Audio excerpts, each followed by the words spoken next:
اهلا بيكم حلقه جديده من برنامجكم تاني تسوية وش مع دكتوره ميمون. النهارده هنتكلم عن حاجه الحقيقه كلنا بنعاني منها، او على الاقل بتحصل لنا مره مرتين. الحاجه دي اسمها mental fatigue، اللي هي الاجهاد الذهني. طيب هو الاجهاد الذهني ده ليه اعراض؟ الحقيقه ليه اعراض. ايه اعراض الاجهاد الذهني؟ واحد، ان انا مش قادر افكر في اي حاجه، حتى لو حاجات بسيطه قوي واخد قرار. مش قادر حتى ارد على رساله وصلاني في التليفون، مش قادر ارد عليها. مش قادر حتى اقرر اي نوع من البرامج انا احضرها، او اولع تلفزيون والاقي نفسي عماله اقلب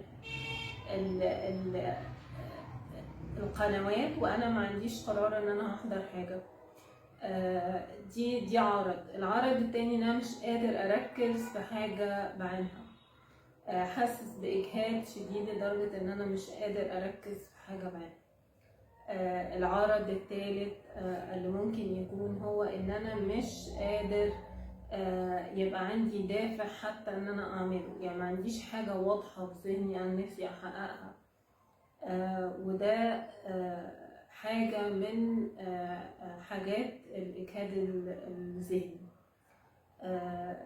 إيه تاني؟ إن أنا مشاعري كمان بتبقى مجهدة، مش بس ذهني كنوع من التفكير، لأ، مشاعري كمان بتبقى مجهدة لدرجة إني أنا مش قادر أعدي أي مشاعر سلبية جوايا. مش قادر أعدي لحظة غضب، برغم ان انا بسأل نفسي هو ليه ده بتعدي، ده عدت اصعب منها بكتير وانا ما عنديش مشكلة وعديتها.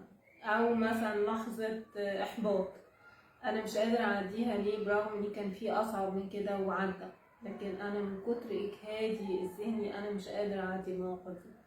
مش قادرة اعدي حتى لحظة مضايقة، او حتى موقف عابر بيكون حصل لكن بالنسبه لي بحس الموقف خد حجم كبير. ده كله سببه ايه؟ سببه الاجهاد الذهني او المنتال فاتيج. كلنا بنعدي باللحظات دي، وباللحظه اللي ببقى حاسس فيها ان انا مجهد ومش قادر اكمل، مش قادر اخد قرارات، مش قادر حتى اعبر عن مشاعري بطريقه مظبوطه، مش قادر اسيطر او حتى اوجه مشاعري توجيه مظبوط. الاعراض دي كلنا بنعدي عليها، لكن المشكله ان احنا معانا فئه تانية، ودي هنتكلم عليها باستفاضه الحلقات اللي جايه. هي فئه الناس اللي كمان عندها التركيز في مشكله، الناس اللي عندها الانتباه نفسه في مشكله.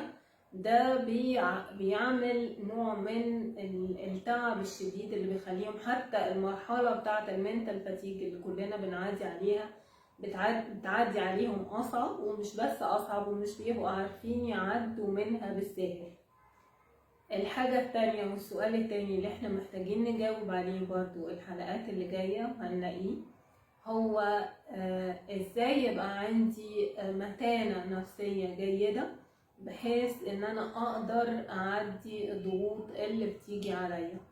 يعني اول حاجة هنتكلم عنها هي ازاي اللي عنده مشاكل في الانتباه يعدي المرحلة دي، ازاي انا حتى لو ما عنديش مشاكل في الانتباه اعدي المرحلة دي، وازاي انا اكون متانة نفسية لنفسي اقدر بيها استوعب كل الضغوط اللي بتيجي عليا من غير ما تأثر على نفسيتي وعلى حياتي كتير.